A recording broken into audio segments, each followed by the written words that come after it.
KBS는 최근 불법 산림훼손 현장의 엉터리 원상복구와 사후관리 실태를 집중 취재해 기획 보도를 이어왔는데요.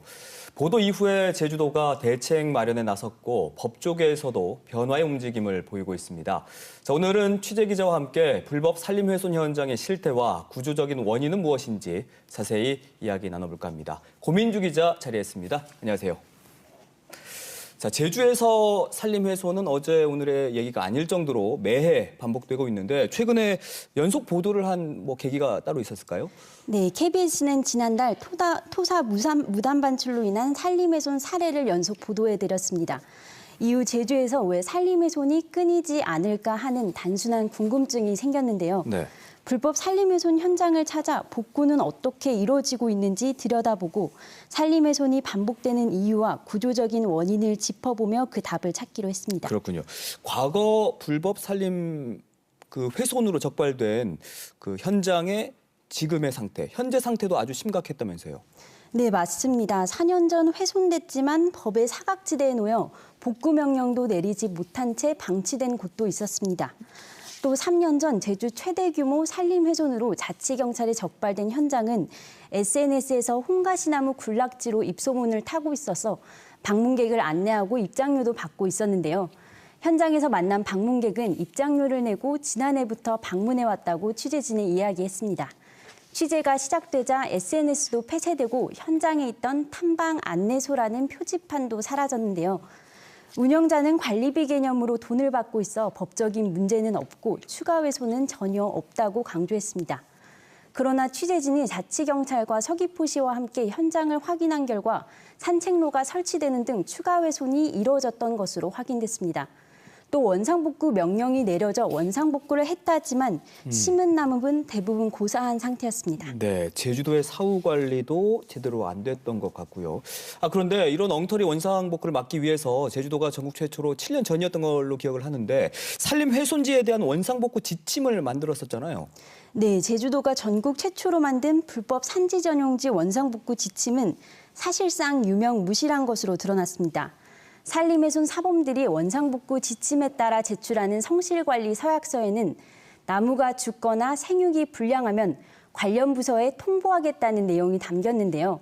서약 내용을 어겨도 제재할 수 있는 수단이 없어 저희가 만난 산림훼손 사범도 이를 제대로 이행하지 않았다고 이야기했습니다. 네. 또 지침에 따르면 행정시는 복구 준공 검사 후 5년간 매년 자체 점검 계획을 수립해 복구 상태를 점검해야 하지만 사후 관리도 엉터리였습니다. 취재진이 정보공개 청구를 통해 행정시가 작성한 불법 산지 전용 관리대장 원본 200여 건을 입수했는데요. 사후 관리 조치 현황이 빈칸인 곳도 수두룩했고요. 네. 복구 일시가 적혀 있지 않거나 어떤 나무가 심어져 있는지 기재되지도 않는 등 문제도 다수 발견됐습니다.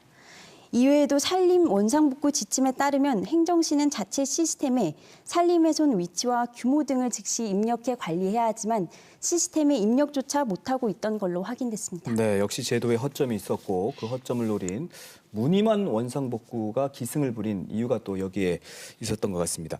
보도 이후에 제주도가 이제 빠르게 대책을 마련하겠다라고 발표는 했잖아요. 네, 제주도는 불법 산림훼손 행위에 대해서 모든 행정력을 집중해 강력 대응하고 원상복구의 실효성을 높이는 대책 마련에 나서겠다고 밝혔습니다. 원상복구 명령 이후에도 추가 훼손이 발생하는 사례가 드러나자 사후 관리를 강화하고 원상복구 이행을 철저히 감독하기로 한 건데요. 네. 전국 최초로 제정된 원상복구 지침도 오는 6월까지 개정하기로 했습니다. 제주도는 오늘까지 지침 개정 관련 행정시의 의견을 받고 토론회 개최 그리고 전문가 자문을 얻어 현실적인 복구 방법과 사후관리 방안 내용을 담아 지침을 개정하겠다고 말했습니다. 또 행정시와 자치경찰과 협업해 주기적으로 원상복구 이행 실태를 점검해 나갈 방침이라고 덧붙였습니다. 네, 또 2013년부터 2025년까지 제주지방법원에서 내려진 산림훼손 1심 판결문 229건을 전부 분석했다고 들었습니다. 이건 어떻게 해서 또 분석을 하게 된 건가요? 네, 이번 기획에서 중요한 데이터는 산림훼손 범죄 판결문 분석이었는데요. 네. 취재진은 제주에서 산림훼손 범죄로 얼마나 어떻게 처벌받았는지 데이터를 체계화해 실증적으로 분석하기로 했습니다.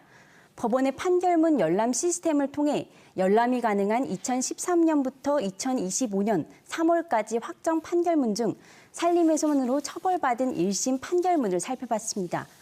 분석 결과 실형을 선고받은 건 전체 피고인 중 12.3%인 36명에 불과했습니다.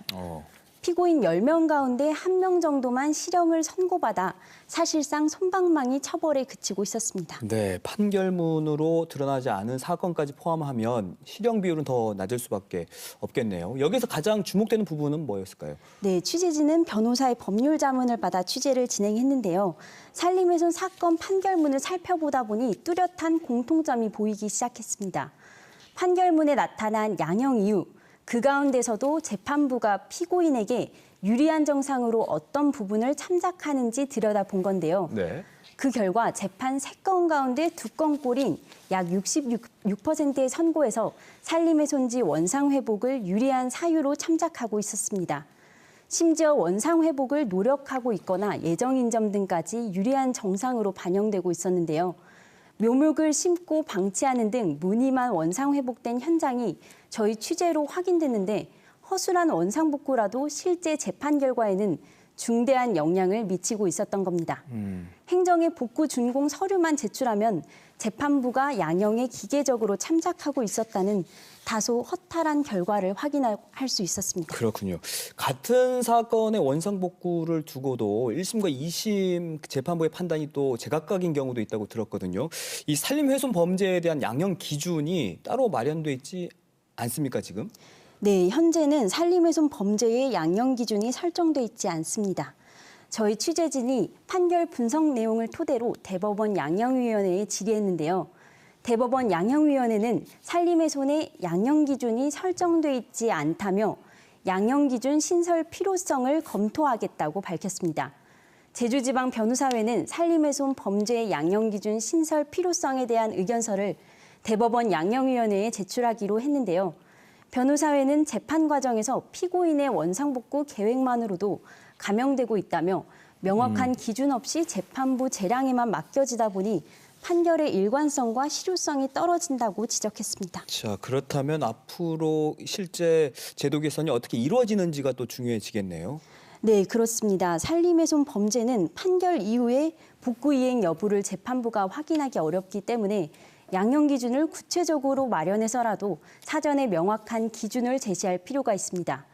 또 재범 방지를 위해서 양형 기준을 설정해 실질적인 원상복구를 유도해야 한다는 목소리도 나옵니다.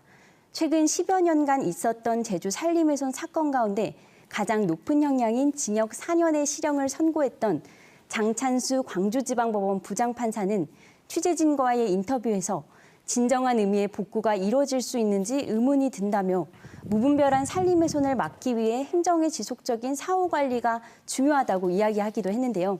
형식적인 복구, 허술한 행정의 사후 관리, 느슨한 사법 판단이 변하지 않으면 이 문제는 반복될 수밖에 없습니다. 이번에 대책이 제대로 마련되는지 저희도 관심 있게 지켜보겠습니다. 알겠습니다. 산림훼손 범죄가 반복되지 않도록 제주도의 실질적인 제도 개선도 필요할 것 같고 이번 기회를 통해서 산림훼손 범죄에 대한 양형 기준이 꼭 마련됐으면 좋겠습니다. 오늘 잘 들었습니다. 고맙습니다.